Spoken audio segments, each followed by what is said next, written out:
While it's going to stay cold, we are getting a bit of a break from the rain and snow in the coming days. We're going to turn to Adam now for your first alert forecast. All right, yeah, so we're going to get a break, and I think we are going to see really nice conditions that go across the pass. The Snoqualmie and White Pass right now, no restrictions. We do have traction tires advised for Stevens Pass. You might not only just run into compact areas of snow and ice there, but maybe even some patchy areas of fog too as we head on here into the night, which will be more of an issue here across more of the lowlands as we go deeper into the night at early tomorrow morning. Already seeing some areas, those visibilities becoming a bit lower around Port Angeles at 1.5 miles, Port Townsend at 5 miles, and then you see this milky color showing up over the Cascades. That's where we have some patchy areas of fog that you can definitely tell are there when we look at our Snoqualmie Pass Hayek camera right there. You can see that kind of haze that is showing up in the air within some of those headlines as they're a little more glowing than usual. Same for Stevens Pass too. So if you are driving across the mountains here tonight, be prepared to take it a little easier because of not only just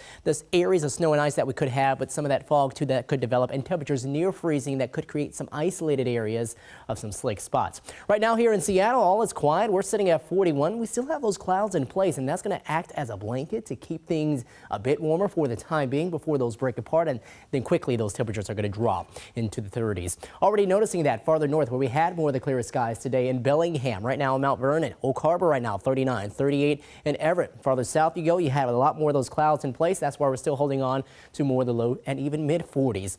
Satellite and radar picture really quiet here across western Washington. We have a system well off the Pacific that's just going to keep spinning out that way, and eventually a lot of the moisture directed off to the north. High pressure, big reason because of that, and that's not only just going to keep us quiet, but it keeps more of this flow out of the north and the northeast, which will supply us with that cooler than average air that we're expecting over the coming days. With that being the case, and with that as close as it is, it's going to lead to some pretty light winds, which does help with some of the fog development. Tomorrow morning, you can see some of those wider colors showing up over Puget Sound, Kitsap Peninsula.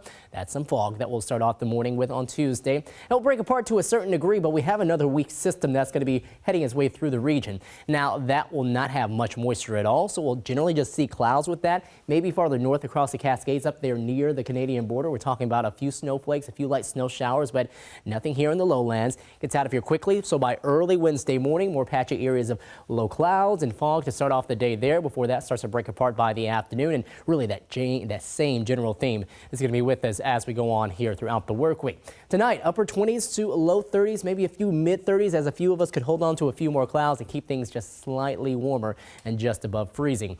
And then tomorrow we'll see highs around those low to mid 40s farther north, even some upper 30s around Blaine and Linden, 39 in both of those spots. 41 in Bremerton. We'll top off at 40 in Bellevue, Renton at 40 degrees, Monroe hitting 42. South Sound seeing more of those highs in the low to mid 40s.